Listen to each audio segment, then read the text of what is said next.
Rasa iri yang keliru. Ya, itulah ungkapan yang tepat bagi para santri yang saat ini sedang merasakan kegelisahan, gundah, atau mungkin sangat berat untuk kembali ke pesantren, atau bahkan sudah tidak ingin lagi untuk kembali ke pesantren. Bismillah, Assalamualaikum warahmatullahi wabarakatuh. Alhamdulillah, salatu wassalamu ala rasulillah wa ala alihi wa sahbihi wa man wala. Seorang santri dimanapun itu, di pesantren manapun, akan terbiasa ataupun sudah terdidik secara simultan dalam pembelajaran agama. Katakan saja, mulai dari pagi sudah terbiasa untuk bangun menunaikan tahajud. Di hari-hari khusus sudah terbiasa untuk mendawamkan puasa. Dalam keseharian terbiasa ngaji dan pembelajaran diniyah lainnya. Di luar itu, santri pun sudah terdidik untuk bisa menjaga adab, menjaga lisan dan perilakunya. Nah, kalau sudah demikian, ini akan menjadi ujian yang hebat bagi mereka di saat mereka sedang tidak berada di pesantren. Gampangnya, di saat mereka sedang di rumah ataupun sedang berada di luar pesantren, dengan mudah mereka akan melihat apa yang terjadi ataupun apa yang dialami oleh orang-orang di sekitarnya. Kalau itu positif, maka insya Allah baik. Namun kadar Allah, nggak semuanya demikian.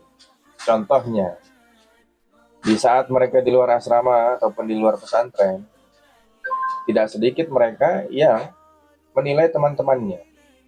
Kok mereka gampang ya bisa main keluar, lalu mudah sekali untuk bisa menggunakan handphone, lalu kok mereka bisa ya pergi-pergian. Kalau di asrama itu dilarang untuk kenal laki-laki, jangankan kenal, melihat saja sudah dilarang. Kok teman-teman saya di rumah mudah sekali untuk bisa pergi, apalagi melibatkan lawan jenis, atau apalagi sampai terjadi pacaran dan seterusnya. Nah, inilah salah satu ujian yang sangat berat bagi para santri saat ini. Yaitu apa? Membanding-bandingkan hal yang justru tidak relevan. Kenapa tidak relevan?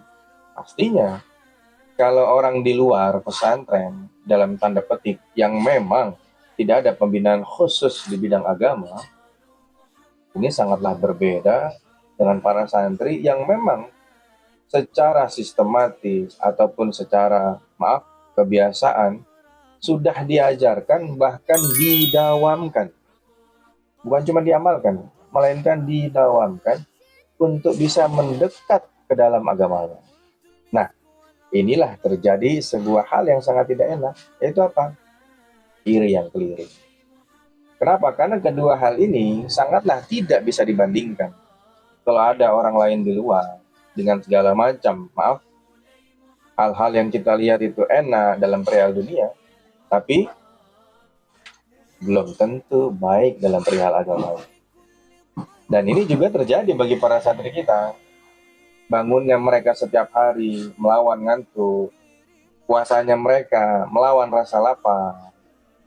Lalu dalam menjaga adab, akhlak, perilaku mereka, itu semuanya ditujukan untuk bisa memaksimalkan diri sebagai seorang muslim yang kafah. Dan arahnya, goalnya, kelak itu pun bisa mengangkat derajatnya, bisa membuat dirinya sebagai insya Allah seorang hamba yang bertakwa. Nah, kembali lagi, diri yang keliru, betul saja. Kenapa? Karena sangatlah tidak bisa dibandingkan takwa dengan dunia. Bahkan rumus dalam Quran, dunia itu adalah tempatnya senda gurau, tempatnya permainan, tempatnya tipu muslihat, bahkan tempatnya hal-hal yang bisa membawa kita ke dalam kehancuran. Berbeda dengan takwa. Takwa arahnya kedekatan kepada Allah, mencintai Allah secara baik sebagai seorang hamba, dan arahnya kepada syurga. Nah, jadi ini sangatlah tidak bisa dibandingkan. Syurga yang sifatnya kekal abadi, dan dunia yang sifatnya sangat-sangatlah sementara. Saudara-saudariku dimanapun berada, namun ini bukan perkara mudah bagi para santri kita. Mereka akan dengan sangat mudah membandingkan. Di sini di pesantren sangatlah berat, melawan rasa lapar, melawan rindu, melawan nafsu, dan seterusnya. Namun dunia justru sangat-sangat menggiurkan. Penggunaan handphone berlebihan, mungkin ada sebagian yang terlibat kepada game online, atau mungkin kepada judi online. Pergaulan yang sangat-sangat luar biasa, mulai dari pendekatan sampai kepada ikhtilat, lalu menjadi pacaran, dan seterusnya. Bukankah itu menuju kepada jurang maksiat? Namun, ini nggak mudah bagi santri kita. Maka, iri yang keliru, ini sangatlah tepat dan relevan bagi mereka semua. Dan tugas kita sebagai orang tua, sebagai orang-orang di sekitarnya, justru harus bisa memelihara mereka, menjaga mereka dan menguatkan mereka dengan mengatakan, nak, tempatmu yang paling tepat adalah di pesantren. Tempatmu menuntut ilmu, tempatmu menempa diri untuk bisa menjadi seorang hamba yang baik di hadapan Allah Tuhannya, dan untuk bisa menjadi seorang manusia kepada manusia yang lain. Barakallahu fikum. Sampai bertemu dalam video-video berikutnya. Semangat bagi semua santri. Luruskan niat, bulatkan tekad, kuatkan ikhtiar. Jangan kalah kepada dunia. Kenapa? Karena kita semua adalah hamba-hamba Allah pilihan. Dan insya Allah itu adalah hal-hal yang sangat luar biasa. Jazakumullahu khair. Assalamualaikum warahmatullahi wabarakatuh.